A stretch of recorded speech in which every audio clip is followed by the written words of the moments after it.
किसी ने बिल्कुल सही कहा है कि प्रतिभाशाली लोग किसी के मोहताज नहीं होते और अपना रास्ता खुद तलाश कर लेते हैं।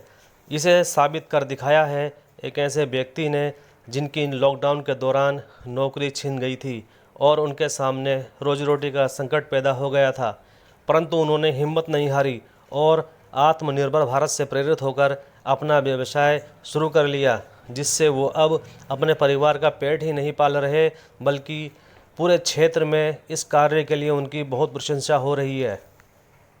जी हाँ, हम बात कर रहे हैं अनुज चंदेल की, जो जनपद नैनीताल के कालाडोंगी क्षेत्र स्थित कोडाबाग के निवासी हैं, जो कुछ माह पूर्व पूरे देश में लगे लॉकडाउन के दौरान नौकरी छिन जाने से बेरोजगार हो गए थे और उनके परिवार के सामने रोजी रोटी का संकट पैदा हो गया था।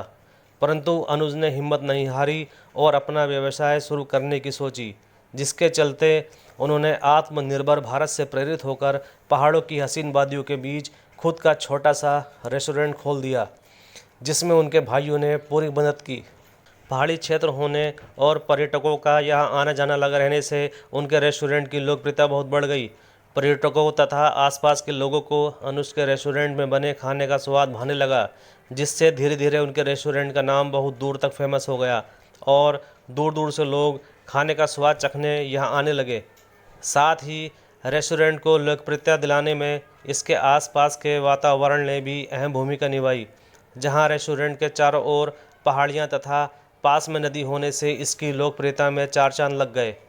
वहीं अनुज के भाई लाखन चंदेल ने रास्ते में पर्यटकों द्वारा फेंकी गई प्लास्टिक की खाली बोतलों का सही इस्तेमाल करते हुए रेस्टोरेंट की बाहरी दीवारों को बहुत ज़्यादा मनमोहक बना दिया, जिससे इसकी खूबसूरती देखते ही बनती थी। वहीं आज रेस्टोरेंट का व्यवसाय अच्छा चल जाने से अनुज तथा उसके भाई बहुत खुश हैं, जिनके सामने अब रोजी रोटी का संकट खत्म हो गया है।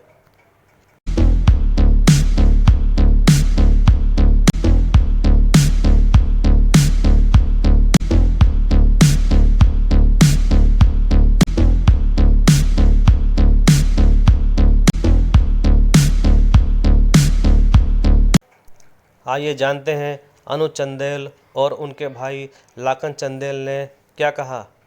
हमारा लॉकडाउन के बाद जब हमने यहाँ पर काम स्टार्ट करा तो हम पहले बाहर जॉब करते थे। उसके बाद हम लॉकडाउन के दौरान फिर अपने पहाड़ लौटे। पहाड़ लौटने के बाद हमने देखा कि हाँ कुछ काम नहीं चल रहा, जेब में पैसा भी नहीं है।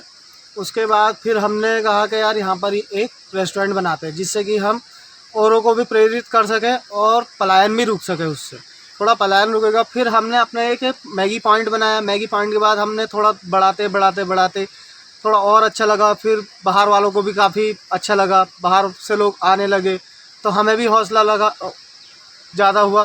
फिर जो हमारे जो और भी पहाड़ के लोग हैं वो भी देखते हैं कि हाँ यार अनुज तूने बहुत अच्छा कर रखा है। उसके बाद उनको भी प्रेरणा मिली इस चीज़ से, फिर वो भी कह रहे हैं कि यार हम भी कुछ इस टाइप का करते हैं। तो इस तरीके से हमारा पलायन भी रुकेगा और हमारा काम भी चलता रहेगा।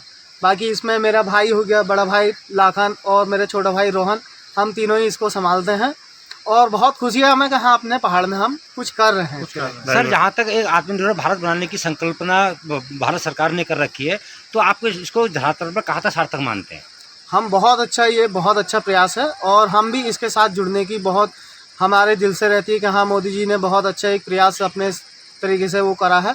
तो हमारा अनुभव बस उसी तरीके से रहता है कि हम इस आत्मनिर्भर भारत को, हमारी जो भी चीज़ यहाँ पर रहती है वो सिर्फ आत्मनिर्भर वाली ही रहती है।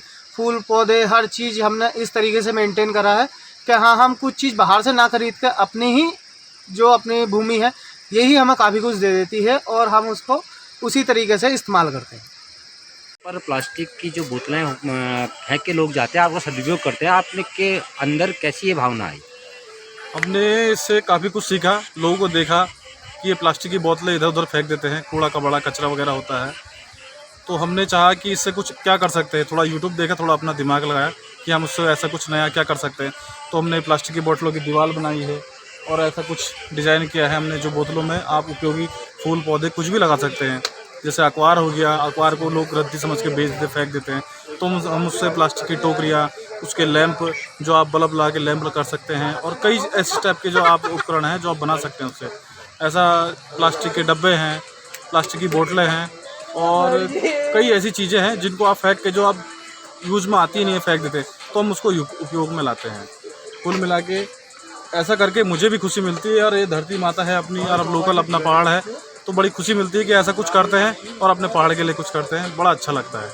प्रकृति को संवारने के लिए आपने बहुत प्रयास यहाँ पे किए हैं, तो आपको कैसा महसूस होता है कि पहाड़ में रहने के बाद जीवन कैसा लगता है? जी, मुझे बहुत गर्व सा फील होता है कि मैं कुछ ऐसा काम कर रहा हूँ कि जिसे मुझे देख के लोग बड़ा प्रेरणा स्रोत समझते हैं कि हाँ यार, तुमने ऐसा कुछ करा तो हम भी ऐसा कुछ करेंगे। तो जब से मैंने ऐसा कुछ किया है, तो उसके बाद से मैंने कई ऐसी जगह रेस्टोरेंट देखे, कई ऐसे होटल देखे जहाँ पे लोगों ने कई मेरी तरह ऐसा कुछ कर रखा है, प्लास्टिक की बोतलों से, बाइक के टायरों से राउंड टेबल बनाए हैं, कई चीज़ें जो फेंकने की है उनको आदमी ने यूज किया है। और जब फर्स्ट टाइम मैंने ऐसा कुछ किया था, और आज की डेट में देख रहा हूँ तो कई लोगों ने ऐसा कुछ कर रखा है, जिसे देख के मुझे बड़ा गर्व सा फील होता है, बहुत अच्छा लगता है।